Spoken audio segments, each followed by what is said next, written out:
حضور علیہ السلام پریشانیوں کے دور میں ہمت کی بات کرتے، امید کی بات کرتے، حالات سخت ہیں، بھوک ہے، قحط ہے، صحابہ نے پتھر باندھے، خندق کھودی جا رہی، پر اس عالم میں بھی حضور کیا فرماتے ہیں؟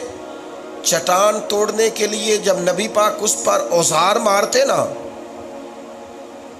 تو صحابہ فرماتے ہیں ایک ضرب نبی پاک لگاتے تو ساتھ فرماتے لو بھائی ملک شام بھی ہمارا ہو گیا، اللہ نے کنجیاں دے دی، وہ ملک فتح ہو جائے گا، ہمارا ہو جائے گا۔ دوسری ضرب نبی پاک لگاتے تو فرماتے لو بھی ایران بھی ہمارا ہو گیا۔ تیسری ضرب لگائی تو فرمایا لو بھی اللہ تبارک و تعالیٰ نے روم کی چابیاں بھی ہمیں عطا فرما دی۔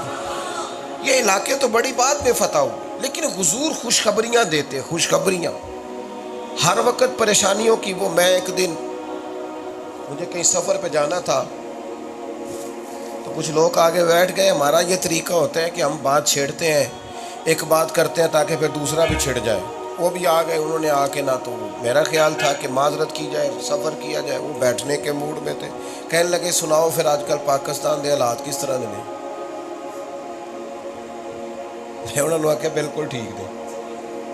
وہ پریشان ہو گئے، جی میں تسی نہیں ہو گئے سارے؟ میں کہا ٹھیک ہے، چپ کر گئے۔ میں نے ان سے کہا یار یہ جو تبصرے ہم کرتے ہیں نا، خالی تبصرے، کوئی عملی کام تو کرتے نہیں، ان تبصروں سے کوئی انقلاب آیا پہلے؟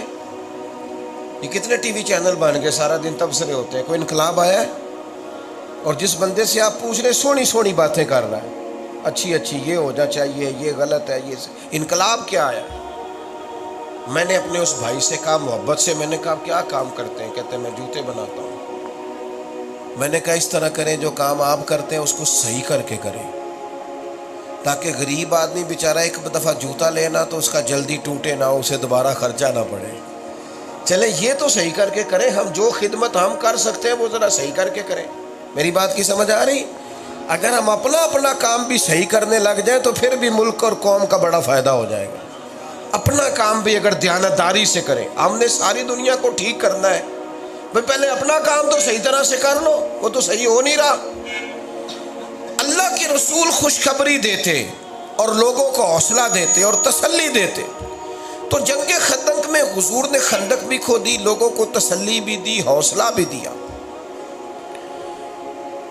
اور پھر سارے کفر کے مقابلے میں ڈٹ کے کھڑے بھی ہوئے۔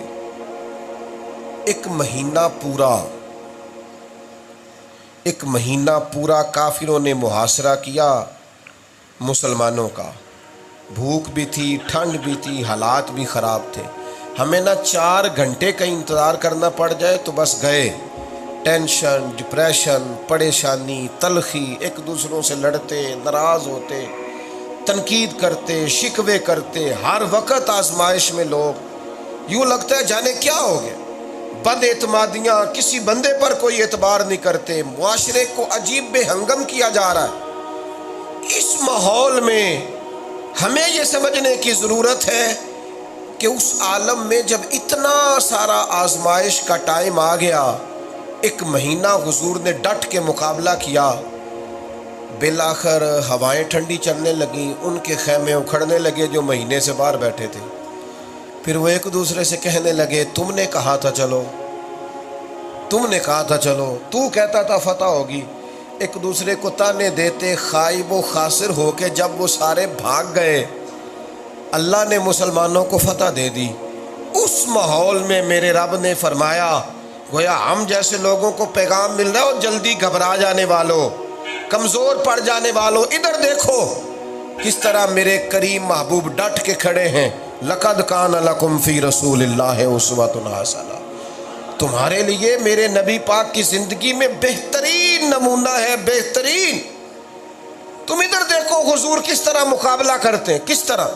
ہمارے ہاں نا ایک مزاج بنتا جا رہا ہے، ہم دین کو چند ایک خاص دائروں میں بند کرنا چاہتے۔ دین اسلام میں اسوہ حسنہ میں جو وسعت ہے، حضور کا صبر، استقامت، حوصلہ، اور سب سے بڑھ کر نبی پاک کی معاملہ فہمی، حکمت، تدبر، دانائی۔ حضور جو فیصلہ بھی کرتے تھے بڑی دانائی سے کرتے تھے، سوچ سمجھ کے کرتے تھے۔